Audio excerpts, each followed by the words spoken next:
റഷ്യയിൽ നിന്ന് എണ്ണ വാങ്ങുകയാണെങ്കിൽ ഉപരോധം കടുപ്പിക്കും. ഇന്ത്യക്കുള്ള ട്രംപിന്റെ ഭീഷണിയാണിത്. എന്നാൽ അമേരിക്കയ്ക്ക് മുന്നിൽ മുട്ടുമടക്കില്ലെന്നാണ് ഇന്ത്യയുടെ നിലപാട്. റഷ്യ യുക്രൈൻ യുദ്ധം നടക്കുമ്പോൾ ഇന്ത്യ എണ്ണ വാങ്ങി റഷ്യയെ സഹായിക്കുന്ന നടപടി തുടർന്നാൽ ഇപ്പോൾ ഏർപ്പെടുത്തിയ 25% അധിക തീരുവ കൂടാതെ കൂടുതൽ ഉപരോധം ഏർപ്പെടുത്തി ഇന്ത്യക്ക് മേൽ കൂടുതൽ പ്രഹരമേൽപ്പിക്കുമെന്നാണ് ട്രംപിന്റെ ഭീഷണി.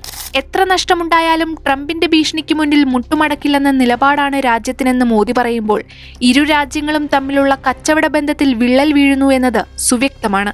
രാജ്യത്തെ കർഷകരെയും മത്സ്യത്തൊഴിലാളികളെയും സംരക്ഷിക്കുക എന്നത് രാജ്യത്തിന്റെ പ്രഥമ പരിഗണന എന്ന് മോദി പറയുമ്പോൾ ഇന്ത്യൻ ഉൽപ്പന്നങ്ങളുടെ അധിക തീരുവ അമേരിക്കൻ വിപണിയിൽ ഇന്ത്യക്ക് വലിയ തിരിച്ചടിയാകും. ചുങ്കത്തിന്റെ കാര്യത്തിൽ പുനർവിചിന്തനം നടത്തണമെങ്കിൽ റഷ്യയുമായുള്ള വ്യാവസായിക ബന്ധം അവസാനിപ്പിക്കണമെന്ന് ട്രംപ് പറയുന്നു. എന്നാൽ ഇന്ത്യക്കതിന് സാധിക്കുകയില്ല. കാരണം ഇന്ത്യ റഷ്യയിൽ നിന്ന് ക്രൂഡ് ഓയിൽ വാങ്ങുന്നത് മറ്റൊരു രാജ്യവും നൽകാത്തത്ര വിലക്കുറവിലാണ്. റഷ്യ യുക്രൈൻ യുദ്ധത്തെ തുടർന്നാണ് മിഡിൽ ഈസ്റ്റിൽ നിന്ന് എണ്ണ വാങ്ങിയിരുന്ന ഇന്ത്യ വിലക്കുറവിനെ തുടർന്ന് റഷ്യയിൽ നിന്ന് എണ്ണ വാങ്ങാൻ തുടങ്ങിയത്.